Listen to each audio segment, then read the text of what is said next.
নমস্কার, আমি সৃজা। রোম যখন পুড়ে যাচ্ছিল তখন সম্রাট নিরো বেহালা বাজাচ্ছিলেন।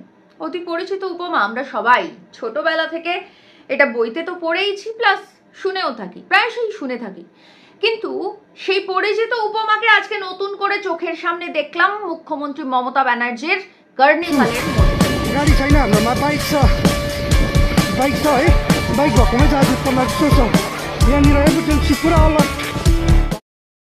আমরা নিরোকে চোখে দেখিনি, কিন্তু মমতা ব্যানার্জিকে চোখের সামনে দেখতে পেলাম যে এতটা নির্লজ্জ, এতটা বোধহীন, নির্বোধ, বিবেকহীন একজন মানুষ আমাদের এ রাজ্যের প্রশাসনিক প্রধান, আমাদের এ রাজ্যের মুখ্যমন্ত্রী।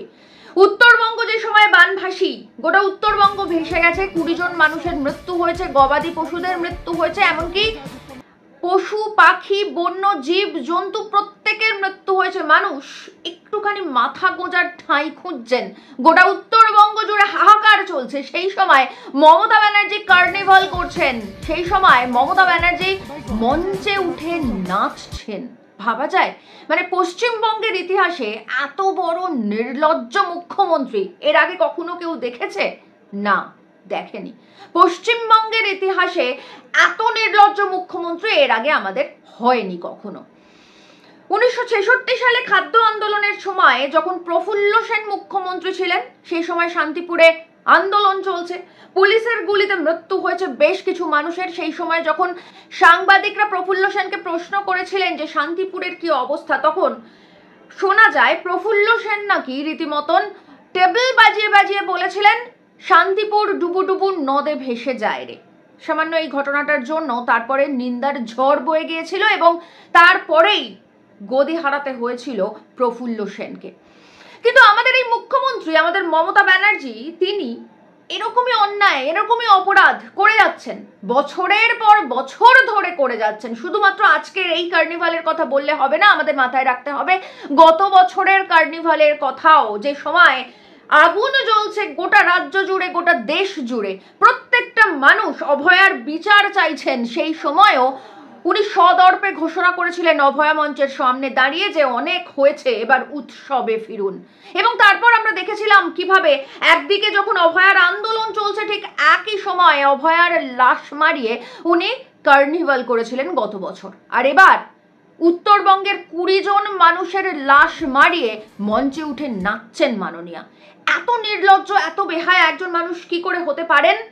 এর দুটো কারণ। এক, আমরা জানি মমতা ব্যানার্জি এ রাজ্যে ক্ষমতায় টিকে রয়েছেন বিজেপির জন্য। বিজেপি যদি না থাকতো তাহলে পিসি ভাইপো এতদিনে জেল খাটতেন। তো সেই বিজেপিকে কিছুটা সুবিধা করে দিতে হচ্ছে, করে দিতে চাইছেন, এবং এইটাই সুযোগ করে দিতে পারছেন, কারণ আমরা জানি যে বিজেপির দীর্ঘদিনের দাবি উত্তরবঙ্গ আলাদা রাজ্য। আর ইতিমধ্যেই আমরা জানি যে লোকসভায় 25টা আসনের মধ্যে 18টা আসন বিজেপি পেয়েছে, অর্থাৎ বিজেপির বেশ একটা শক্তিশালী ঘাঁটি তৈরি হয়েছে উত্তরবঙ্গে। ঠিক এরকম একটা জায়গায় দাঁড়িয়ে মমতা ব্যানার্জি আজকের এত বড় বিপদের দিনে দাঁড়িয়ে উনি উত্তরবঙ্গ না গিয়ে এই যে কার্নিভাল করছেন, তাতে বিজেপির উত্তরবঙ্গ আলাদা রাজ্যের দাবি আরো জোরদার হবে, এবং সেই জোরদার দাবিতে উনি শিলমোহর দিলেন আজকে উত্তরবঙ্গে না গিয়ে। এবং তার সঙ্গে মমতা ব্যানার্জি জানেন যে সাধারণ মানুষ যারা দেখছেন, যারা হতবাক হয়ে যাচ্ছেন, যারা ছিছি করছেন, যারা লজ্জা পাচ্ছেন, যারা ঘৃণা বোধ করছেন, সেই সমস্ত মানুষদের আসলে ওনার ভোটের জন্য লাগে না। উনি জানেন যে উনি ভাতা বিলিয়ে, উনি পুজোর ভেট দিয়ে, উনি কিছু হুলিগান পুষে রেখে, উনি ওনার দলের ক্যাডারদের ধর্ষণ করতে দিয়ে আসলে গায়ের জোরে ভোট করান। আসলে উনি বড় বড় পুঁজিপতিদের থেকে ইলেকটোরাল বন্ড নিয়ে, মিডিয়া কিনে নিয়ে ভোট করেন। তাই সাধারণ মানুষের ভোট ওনার দরকার নেই।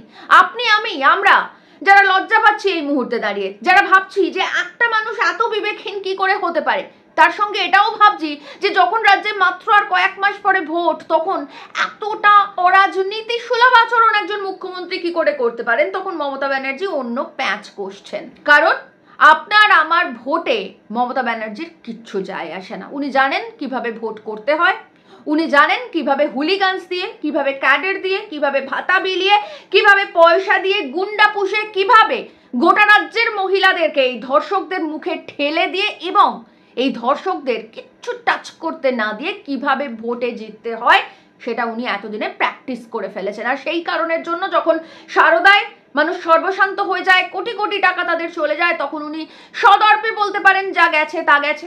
উনি অভয়া মঞ্চে দাঁড়িয়ে বলতে পারেন যে অনেক হয়েছে, আন্দোলন টান্দোলন এবার ছাড়ুন, উৎসবে ফিরুন। এবং আজকে উত্তরবঙ্গে 20 জন মানুষের মৃত্যুর পরে উনি মঞ্চে উঠে নাচতে পারেন। এই পাপ আসলে ওনার নয়, এই পাপ আসলে আমাদের এ রাজ্যের মানুষের, যারা মানে এই আমরা যারা মমতা ব্যানার্জিকে মাথায় চড়িয়ে মুকুট পরিয়ে ক্ষমতার অলিন্দে বসিয়েছিলাম। আসলে মমতা ব্যানার্জি ক্ষমতার অলিন্দে বসে মাথার উপরে বসে আসলে আমাদেরকে দু পা দিয়ে পিষে মারছেন, আর আমরা মন্ত্রমুগ্ধের মতন সেই পিষে মারা দেখছি। জানি না আমাদের বিবেক বোধ কবে জাগ্রত হবে, তবে মাথায় রাখবেন যে হাতে গোনা আর মাত্র কয়েকটা মাস বাকি ভোটের। এই ভোটে যদি ভোট দিতে পারেন, যদি সম্ভব হয় ভোট দেওয়া, তাহলে অভয়ার বিচার চাইবেন, তাহলে উত্তরবঙ্গের 20 জন মানুষ যারা মারা গেছেন তাদের বিচার চাইবেন, মাত্র কয়েকদিন আগে বিদ্যুৎ পৃষ্ঠ হয়ে যে সমস্ত মানুষ মারা গেছেন তাদের বিচার চাইবেন, এবং অবশ্যই এ রাজ্যে ঘটে চলা প্রত্যেকটা দুর্নীতি, প্রত্যেকটা অপরাধ, প্রত্যেকটা অন্যায়ের বিচার চাইবেন। সামনের যে 6 মাস পরে যে বিধানসভা ভোট